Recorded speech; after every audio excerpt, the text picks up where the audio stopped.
The desperate signal DR. Sarah Chen rubbed her tired eyes as she stared at the quantum communication array's display screens. The Deep Space Monitoring Station watchdog floated silently in the void between star systems, its mission simple but vital: listen for any signs of intelligent life beyond humanity's borders. For 18 months, Sarah had monitored the cosmic background radiation, searching for patterns that might indicate alien intelligence. The work was lonely, methodical, and until today, completely fruitless. The first anomaly appeared at 0347 station time as a faint signal cutting through the usual stellar noise. Sarah's instruments detected mathematical sequences embedded within the transmission, patterns too complex and deliberate to be natural phenomena. Her heart raced as she realized what she was seeing. This was it. First contact with an alien intelligence. Commander Torres to the communication bay immediately, Sarah announced over the station's intercom system. Within minutes, Commander Miguel Torres arrived, followed by the station's xenolinguist, Dr. James O'Coffer, and tactical analyst, Lieutenant Rebecca Stone. The small team gathered around Sarah's workstation as she played back the recorded transmission. The signal originates from the Kepler 442 system, approximately 58 light-years from our position, Sarah explained, her voice trembling with excitement. The mathematical progressions are clearly artificial. Someone is trying to communicate with us. Dr. Okafor immediately began analyzing the signal structure, looking for linguistic patterns within the mathematical framework. His experience with ancient human languages and theoretical xenolinguistics had prepared him for this moment, though nothing could truly prepare anyone for actual alien contact. As he worked, his expression grew increasingly grave. "Commander, this isn't a greeting," Dr. Okafor said after 2 hours of intensive analysis. "This is a distress call. The mathematical sequences represent population numbers, and they're decreasing. Rapidly, millions of beings are dying." The team worked through the night, gradually piecing together the alien message. The beings called themselves the Zelthani, a peaceful species that had never known warfare. Their star system was under attack by something called the Corvani Empire, a massive alien confederation that conquered entire worlds for their resources. The Zelthani had no military, no weapons, no concept of organized violence. They were farmers, artists, and philosophers facing extinction at the hands of a ruthless empire. "Look at these star charts," Lieutenant Stone said, pointing to a section of the transmission that Dr. Okafor had decoded. "The Corvani Empire controls hundreds of systems. They're expanding in all directions, consuming everything in their path." Commander Torres studied the holographic display showing Corvani territory. The Empire's expansion pattern was methodical and terrifying. After destroying the Zelthani, they would continue their advance, eventually reaching human space within 30 years. This wasn't just about saving an alien species. It was about stopping a threat that would eventually consume humanity itself. "Sir, there's more," Sarah said, isolating another part of the transmission. "The Zelthani are sharing technical data about Corvani ships and weapons. They're giving us everything they know about their attackers. The technical specifications revealed ships designed for intimidation and overwhelming firepower. Massive vessels bristling with energy weapons, protected by thick armor plating." But Dr. Okafor noticed something important in the tactical analysis. These ships are built to fight enemies that surrender quickly. Look at the design philosophy. Maximum intimidation, minimal maneuverability. They've never faced serious resistance. Lieutenant Stone nodded, her military training allowing her to see weaknesses in the Corvani approach. Their entire doctrine assumes the enemy will give up when faced with superior numbers. They're not prepared for an opponent that fights back effectively. Commander Torres made the decision that would change human history. Prepare an emergency transmission to Earth Command. Full priority. We need to brief the Terran Council immediately. The message reached Earth within hours. Transmitted through the quantum relay network that connected humanity's scattered colonies. In the halls of the United Earth Government, emergency sessions convened as humanity's leaders grappled with the implications of first contact occurring during an alien genocide. General Patricia Ales, Supreme Commander of Earth's combined fleet, studied the Zelthani transmission with the cold eye of a professional soldier. Beside her, Admiral David Park commanded the Deep Space Naval Forces, while Dr. Lisa Wong from the Xenobiology Institute provided scientific analysis of the alien species involved. Let me understand this correctly, President Maria Santos said from her position at the head of the Crisis Council table. An alien empire is about to exterminate a peaceful species, and after that, they'll eventually reach human territory. That's correct, Madam President, General Hayes confirmed. Based on their expansion pattern, the Corvani Empire will reach our outer colonies within 30 years, Earth itself within 50. Dr. Wong had spent hours analyzing the biological data embedded in the Zelthani transmission. The Zelthani are herbivorous, highly intelligent, and completely pacifistic. They've never fought a war because they've never needed to. The Corvani Empire specializes in conquering exactly these types of civilizations. Admiral Park leaned forward, his expression grim. What makes the Corvani so successful? How have they conquered hundreds of worlds? Psychological warfare combined with overwhelming force, General Hayes explained.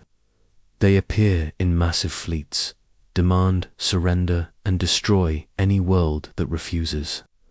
Most species give up rather than face extinction. President Santos studied the holographic star chart showing Corvani territory spreading like a cancer across their region of the galaxy. What makes us think we could do better than the civilizations they've already conquered? Dr. Wong smiled grimly. Because we're from Earth, Madam President. According to the xenobiological data, we're what's called a Deathworld species. Most planets that develop intelligent life are stable, peaceful environments. Earth is an anomaly. The concept of Deathworlds was familiar to human scientists, but had never been considered an advantage until now.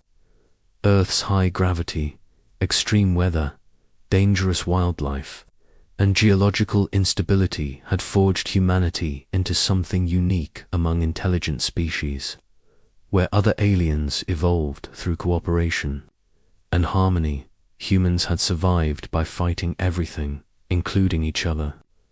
Our biology gives us significant advantages, Dr. Wong continued. Higher bone density, faster reflexes, greater endurance, and most importantly, psychological resilience. We can handle stress and violence that would incapacitate most alien species. General Hayes nodded. Our military doctrine reflects this. Human ships are designed around our ability to withstand high acceleration and gravitational forces.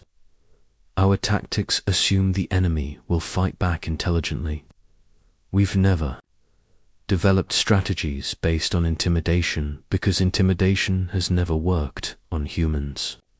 Admiral Park studied the Corvani ship specifications with a tactician's eye. These vessels are impressive, but they're designed to fight enemies that panic under pressure. Look at their formation patterns. They rely on overwhelming displays of force rather than tactical flexibility. The debate continued for hours as humanity's leaders weighed the risks and benefits of intervention. They could ignore the Zelthani's plight and hope the Corvani Empire would somehow stop its expansion before reaching human space. Or they could act now, while the element of surprise was still theirs. The Zelthani aren't asking us to save them, President Santos said, reading the final portion of the decoded message. They're asking us to teach them how to fight. They want to defend their world, but they don't know how. Dr. Okafor had discovered this final message hidden within the mathematical patterns. The Zelthani had observed human behavior through intercepted communications and recognized something different about humanity. They weren't asking for salvation. They were asking for knowledge. Military advisors and weapons training, General Hayes mused. They want to learn human combat doctrine. Can we teach a pacifistic species to fight effectively? Admiral Park asked. We can try, Lieutenant Stone said, via video link from the watchdog station. But more importantly, we can fight alongside them. Show them that resistance is possible. President Santos looked around the table at humanity's military and scientific leadership.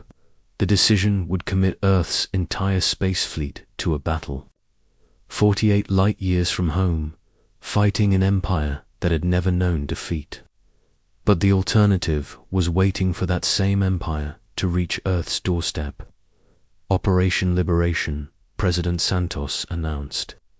We deploy our entire available fleet to the Kepler 442 system. General Hayes, how many ships can we send? 300 vessels, including our newest dreadnoughts and carriers. Approximately 75,000 personnel, all volunteers. Time to arrival, 60 hours using emergency jump protocols. President Santos stood, her decision made. Make it happen, and General. When we arrive, I want the Corvani Empire to understand that they've made a serious mistake. Humanity doesn't abandon allies, and we don't surrender to bullies.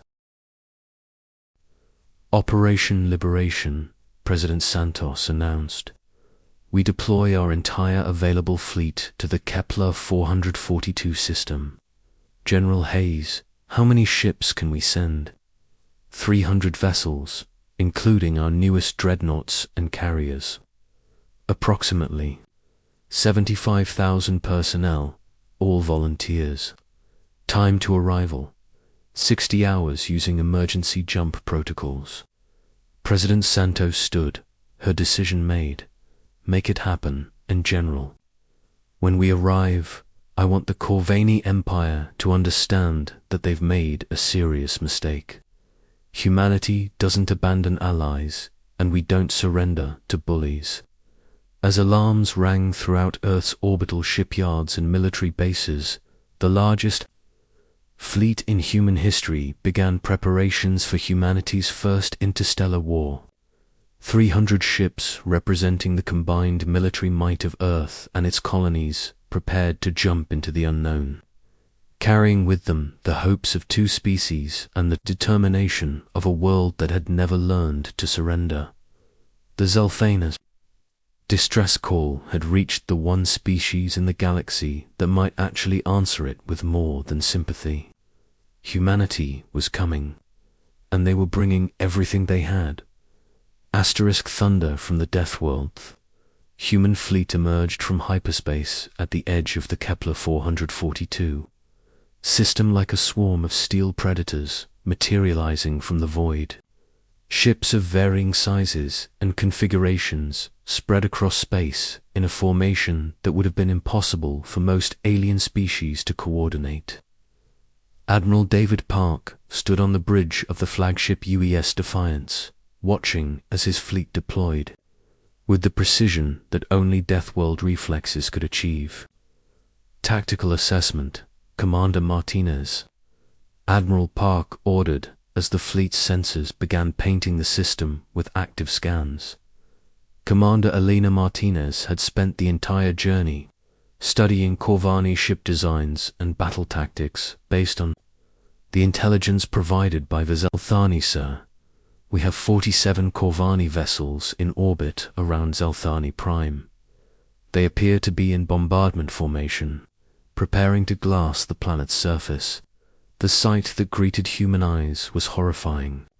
In its methodical brutality, massive Corvani battleships, each the size of a human city, hung in space above the green and blue world of Zelthani Prime. Energy beams lanced down from their weapons arrays, carving molten scars across continents. The planet's surface glowed with the heat of orbital bombardment as an entire civilization faced extinction. Enemy fleet composition, Park asked, his voice deadly calm despite the genocide unfolding before them. 20 dreadnoughts, 15 cruisers, 12 support vessels. Total displacement, approximately 4 times our fleet mass. Sir, they have us heavily outgunned. Admiral Park smiled grimly. Mass and firepower meant nothing if you couldn't hit your targets. Commander Rodriguez, open a channel to all ships. Battle stations.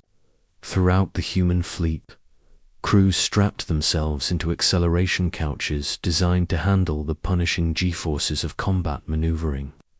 Unlike the Corvani ships with their internal gravity systems and cushioned environments, human vessels were built around their crew's ability to function under extreme physical stress. The Corvani response to humanity's arrival was exactly what the intelligence reports had predicted. The alien fleet turned ponderously toward the human formation, their massive ships moving with the slow majesty of creatures that had never faced serious opposition. Energy signatures spiked as weapon systems charged, and a transmission in broken English reached the human fleet. Unknown bipedal species, you will withdraw immediately or face annihilation. The Corvani Empire claims this system. Resistance is futile. Admiral Park keyed his response personally. This is Admiral David Park of the United Earth Space Navy. You are committing genocide against a peaceful species. Withdraw immediately or we will stop you. The Corvani commander's reply came within minutes, translated through the communication. Protocols the Zelthani had provided. Impossible. Your primitive vessels cannot challenge the might of the Empire. We offer you one chance to flee before we demonstrate our power. Negative, Park replied. We're here to even the odds. The first Corvani salvo was a demonstration meant to terrify the human fleet into retreat. Massive energy beams reached across space, aimed at the largest human dreadnoughts, but the beams struck empty space as the human ships scattered with an agility that shocked the Corvani commanders. Where alien crews would have been crushed by the acceleration forces required for such maneuvers, human pilots pushed their vessels to performance limits that physics said should be impossible. All ships, execute Protocol 7. Admiral Park ordered. Protocol 7 was a combat doctrine developed specifically for fighting larger, more heavily armed opponents. Instead of meeting the enemy in traditional formation, human ships broke into small squadrons that attacked from multiple angles simultaneously. Corvettes and destroyers accelerated to velocities that would have liquefied most alien crews. Using their speed and maneuverability to avoid the Corvani's overwhelming firepower, the first human torpedo salvos reached their targets within minutes. Unlike the energy weapons favored by most alien species, human weapons were kinetic chunks of metal and explosive, traveling at significant fractions of light speed. The Corvani shields, designed to deflect energy beams, offered little protection against solid projectiles moving at relativistic velocities. Direct hits on targets 7, 12, and 18, Commander Martinez reported. Enemy shields are adapting, but slowly. The Corvini fleet attempted to respond with their standard overwhelming firepower doctrine, filling space with energy beams designed to vaporize anything they touched. But the human ships refused to present large targets, instead swarming around. The alien battleships like angry wasps attacking giants. For every shot the Corvini fired, they hit only empty space while human weapons found their marks with increasing frequency. "Sir, we're receiving a transmission from the planet's surface," Communications Officer Lieutenant Sarah Kim announced. "It's the Zelthani. They're trying to coordinate with us." The transmission was weak but clear. Zelthani survivors had been monitoring the battle from underground shelters, and they were providing targeting data on Corvini ship vulnerabilities. More importantly, they were learning. The peaceful species was watching human combat tactics and beginning to understand that resistance was possible.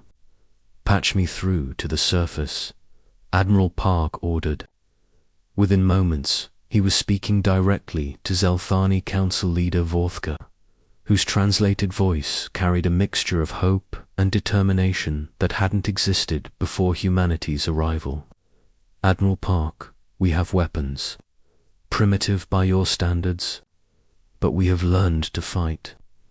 Our ships are launching from hidden bases. We will stand with you." The sight of Zelthani vessels rising from concealed launch facilities across their homeworld was inspiring and heartwarming.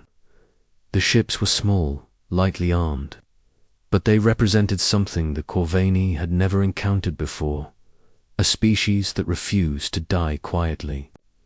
The peaceful aliens had spent days studying human military doctrine transmitted by the dying watchdog station, and they were ready to defend their world. "Zelthani vessels, this is Admiral Park. Form up on our flanks. Follow our lead and trust your instincts." The combined human Zelthani fleet numbered nearly 400 ships, still smaller than the Corvini force, but fighting with a coordination and determination that the Empire had never faced. Human tactical doctrine emphasized individual initiative and adaptive thinking, qualities that allowed ship captains to respond to changing battlefield conditions without waiting for orders from higher command. Captain Lisa Torres of the destroyer U.S. Vendetta demonstrated this flexibility when she noticed a gap in the Corvini formation. Without waiting for permission, she led her squadron through the opening, striking at the enemy's command ship with concentrated torpedo fire. The massive Corvini dreadnought shuddered under the impact, its shields failing for critical seconds. "All units, focus, fire on the flagship," Admiral Park ordered. Recognizing the opportunity Torres had created, the concentrated firepower of 60 human and Zelthani ships struck the Corvini command vessel simultaneously. Energy shields collapsed, armor plating vaporized, and secondary explosions rippled through the massive hull. The destruction of their flagship sent shockwaves through the Corvini fleet as junior commanders suddenly found themselves in charge of a battle they didn't understand. But the humans weren't finished. Captain James Wang of the heavy cruiser U.S. Thunder demonstrated another key advantage of Deathworld species: the ability to function under extreme stress. As Corvini returned fire bracketed his ship, Wang held course long enough to deliver a full torpedo spread into the enemy's exposed flank. The explosions that followed lit up space like a new star being born. "Enemy fleet is beginning to withdraw," Commander Martinez reported. "They're attempting to retreat to the outer system. Admiral Park wouldn't allow it." The Corvini Empire had built its reputation on the fear generated by their overwhelming victories. If even one of their ships escaped to report that a smaller human fleet had defeated them, that reputation would begin to crumble. Other peaceful species throughout the galaxy might find the courage to resist. "All ships, pursuit course. Don't let them reach the jump point. The chase that followed showcased everything that made humans dangerous opponents, while the massive Corvani ships struggled to accelerate their enormous bulk. Human vessels pushed their engines beyond safety limits.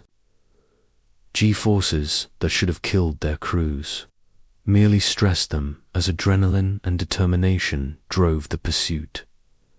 Captain Rodriguez of the fast attack craft US Falcon reached the fleeing Corvani cruiser first, his small ship dancing between energy beams that could have vaporized him instantly.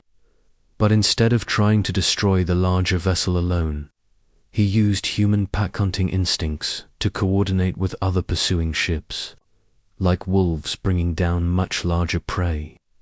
The human vessels worked together to cripple the Corvani ship's engines. The final Corvani vessel surrendered after watching its entire fleet destroyed or captured. The empire that had conquered hundreds of worlds without serious resistance had been completely defeated by a coalition of humans and newly militarized Zelthani. As the last enemy ship powered down its weapons, a cheer went up across the combined fleet. But Admiral Park knew the real victory wasn't military, it was psychological. The Corvani Empire's expansion had been based on fear and the assumption that no species would effectively resist their overwhelming force. Today, that assumption had been shattered. Word of this defeat would spread throughout the galaxy, and other peaceful species would realize that the Empire could be stopped. Council leader Vorthka Park said over the communication link to the planet's surface, "Your people fought with honor today. You've proven that courage can triumph over cruelty." The Zelthani leader's response carried emotions that his species had never needed to express before: pride, determination, and the satisfaction of defending one's home. "Admiral Park, we owe you a debt that can never be repaid. You didn't just save our world. You taught us that we could save ourselves." As the human fleet began establishing orbital positions around Zelthani Prime, Admiral Park reflected on the larger implications of this victory. Humanity had announced its presence to the galaxy by standing up for those who couldn't defend themselves. They had proven that peaceful species didn't have to accept extinction when faced with aggressive empires. The Corvani Empire would regroup and return with larger fleets, but they would never again face opponents who had been paralyzed by fear. Humanity had shown the galaxy that resistance was possible, that bullies could be defeated, and that sometimes the right thing to do was also the smart thing to do. In the weeks that followed, as human engineers worked alongside Zelthani scientists to rebuild the damaged world and strengthen its defenses, a new alliance began to form. Other species that had suffered under Corvani expansion started sending secret communications, asking if humanity's protection could extend to their worlds as well. The age of peaceful surrender to aggressive empires was ending. Humanity had lit a fire of resistance that would spread throughout the galaxy, and nothing would ever be the same again. The Deathworld species had heard the call for help and answered with everything they had, proving that sometimes the most dangerous predators were the ones who fought for others rather than themselves. Asterisk.